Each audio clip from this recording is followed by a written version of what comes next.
what I'm going to do today is just run through how to take apart the carburetor to an extent, clean it off, what you should be checking, what should show if things are wrong. And I'll just quickly, whilst I'm running through it, explain how it all works. So first thing you want to do is just spray. This is just air duster, nothing crazy, but it will just get all the bits from the inside out. What we're going to want to do is open these up.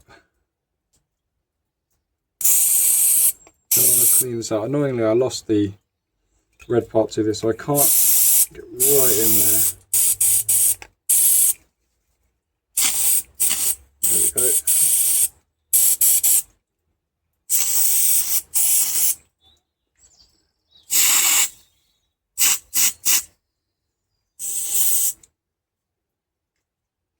And all you want to do is just got this thing is proper dodgy.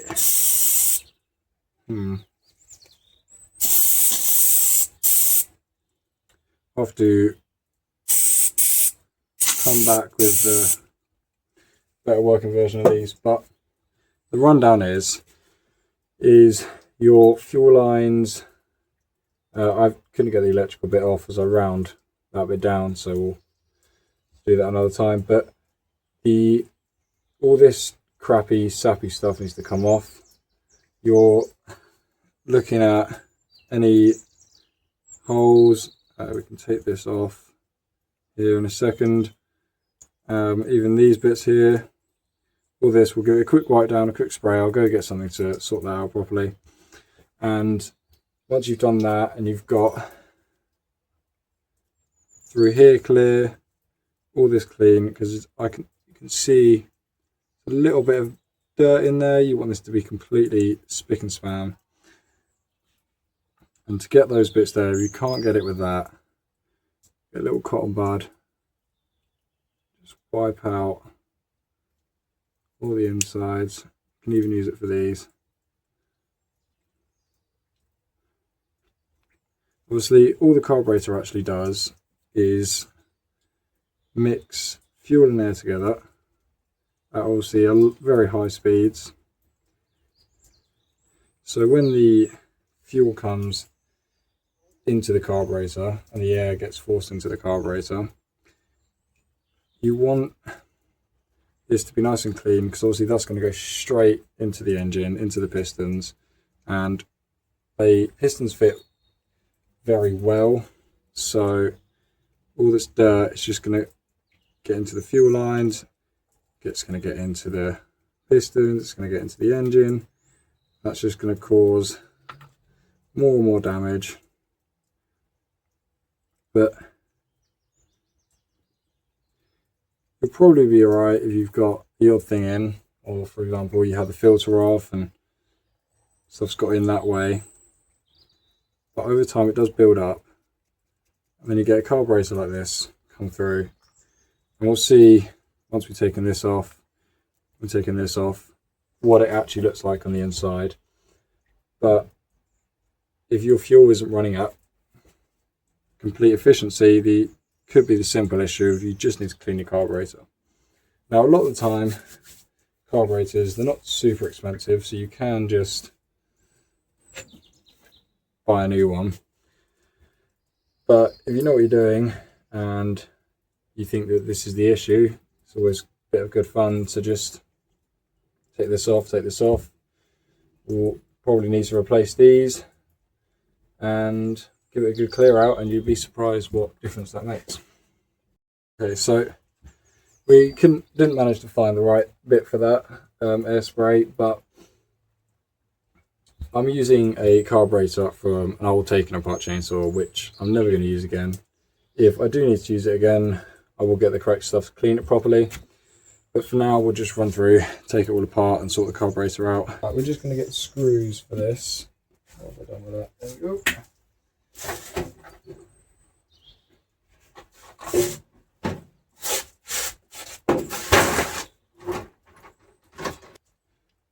Just unscrew these. We'll do this bit first.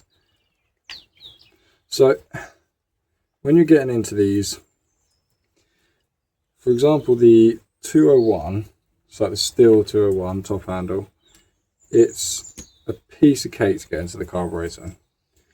It's no issue at all.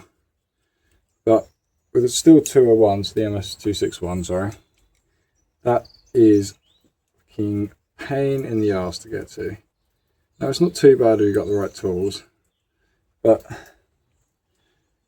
you don't, you're probably going to end up damaging other stuff, like I did, and having to buy more things than it's worth.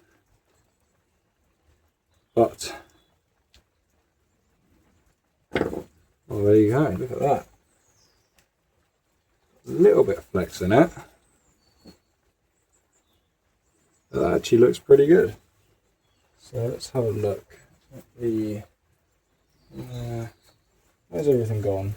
It's fucking disappearing. Let me just add that. What the fuck? Oh, right there, in front of my face. Anyway, so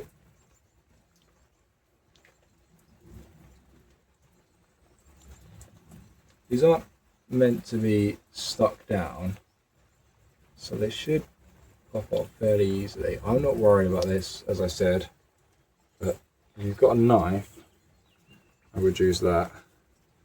Let's give this a quick wipe down. But if you're taking these off, it might be worth getting a new one.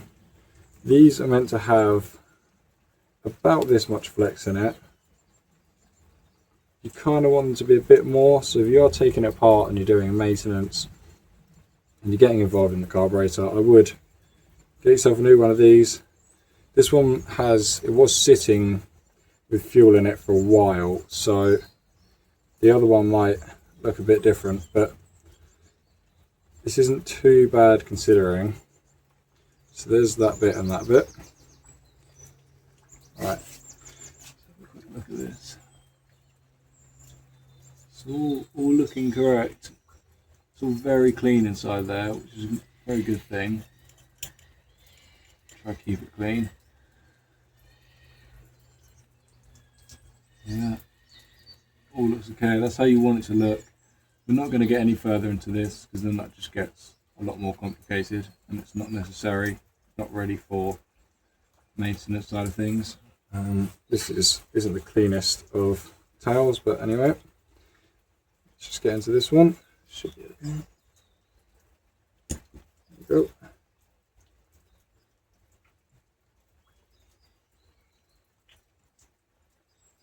I'm just going to quickly, using this crap, it's terrible, it's absolutely terrible. It's one of those red little tubes that I'm missing. It makes such a difference. But anyway, there we go. I was going to say,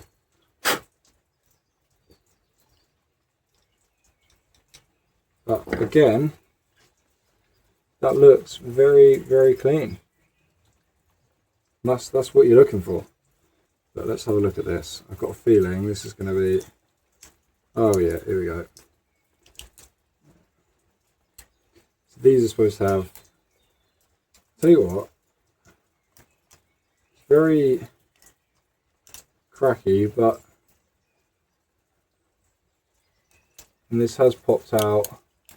This definitely needs a new one.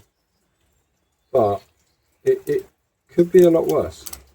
So to be fair, if you're looking at this, so now this has popped out, it's popped out and all that sort of thing. But that's not bad. So if you're taking this apart and you're doing this and you don't have spare ones, I wouldn't worry too much. By the look at that. And again, very clean. There's nothing really wrong with it. So what we are going to do is we're going to put this all back together. I'll quickly show you how that is done. And that is about all. So, right, here we go. And go on there, they each go in that hole. But you can see almost how it works here, as that one's popped out and that was pushed in, which is quite cool.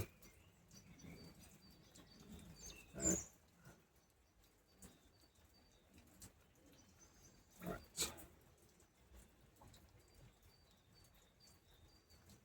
Put it like that. There you go.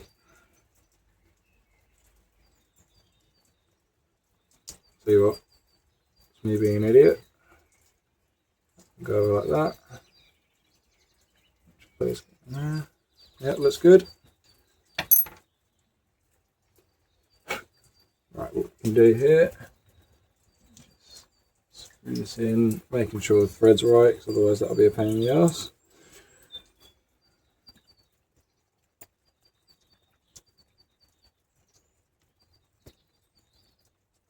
So tight. Flip it on. And we'll do the same with this one.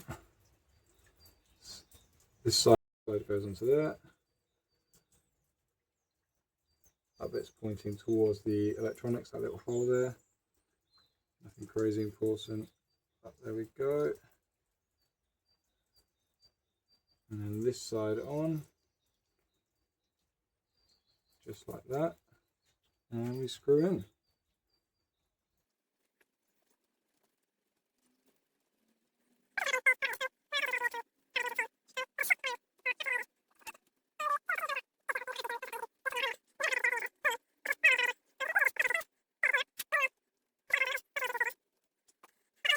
For the basic maintenance anyway for a carburetor. I'm going to be running a video soon on full maintenance of my other 261. I might even replace this carburetor with that one depending on how it looks, but I'll be probably be replacing these two, so that'll be a bit more interesting. Replacing them two, possibly the fuel lines on how they look. It's always worth maintaining, and then it'll just be fuel filter, air filter, spark plug, those sort of things. But once you've managed to get your carburetor out, you can then check these two. Most of the time worth replacing depending on your usage, and just clear it out using these, twisting these about, keeping this bit clear, fuel lines clear, and anything else is nice and clean. And other than that, that's about everything.